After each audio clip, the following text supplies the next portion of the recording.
Hello, in this latest video I want to look at the Rokuhan DD51 diesel hydraulic in Z gauge. I wasn't originally planning on getting any of these, but I picked three up off a well-known website auction base a couple of weeks ago. I thought it would be nice for people who have not seen them close up to find a bit about them.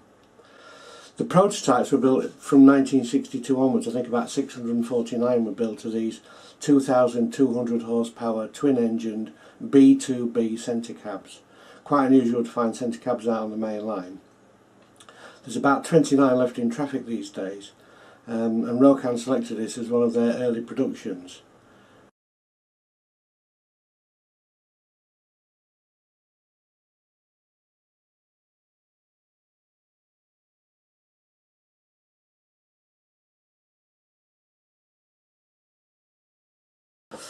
Weight in working order was 84 tonnes and they had a maximum line speed of 60 miles an hour. Production ceased in 1978.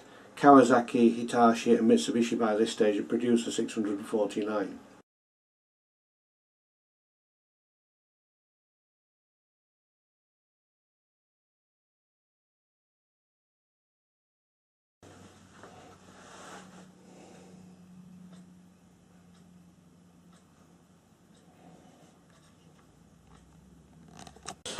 The body is very well detailed, nicely printed. I'm slightly disappointed that they don't use separate number plates like the Tenshodo ones, so you're rather stuck with the number that's on it.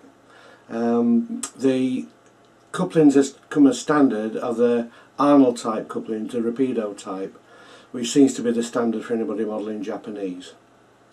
First examination reveals that the model is actually only powered on one out of the outer trucks. It goes against the conventional wisdom on Z gauge of powering most of the wheels. However, under test these run very smoothly and pull a reasonable amount.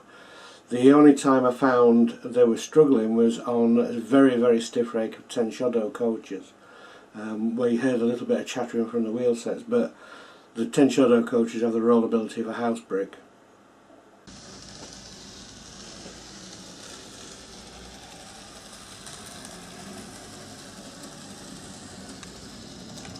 This is the standard red and grey livery. There's two variations on this, but again you can see that it's got the Rapido coupler fitted and once again just powered on one end. The centre bogie is a dummy and actually has a huge amount of side play. This is presumably to get it round R195 curves. I don't plan on running anything that tight on my layouts, but certainly tracking it on our Brooklyn's little tight radius Z gauge exhibition layout, this thing went around the curves alright without any difficulties at all. This is the Ecoliner liveried one. There are only two painted this livery and I've bought two, so that rather fills them up. Closer inspection reveals that you can see the motor and the red wires in the cab. This isn't a great problem at normal viewing distances that show, and it does show that there's some room above the motor if you want to DCC and put a decoder in. I know one or two people have done this already with TCSs. Also included, although quite difficult to see, there's a range of alternative couplings available for you to plug in. The standard European Märklin one and also the Buckeye, which seems to work quite well with the MTL, AZL full throttle ones in the States. On the test track in the office I use for testing things going around reverse curves, I've used it with a standard Märklin grey controller.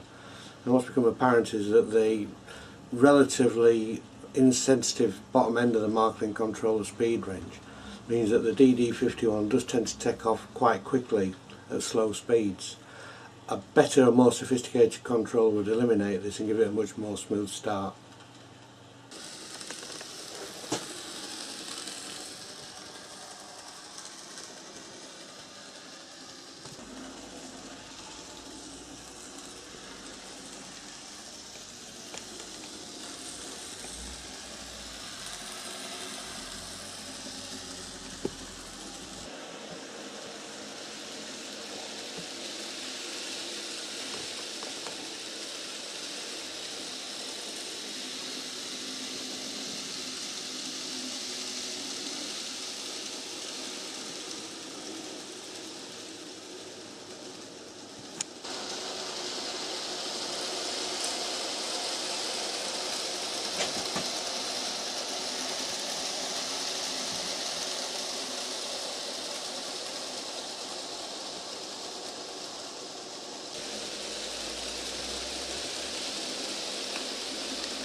Typically retailing in the UK sterling prices for between £60 to £80. These represent excellent value for money.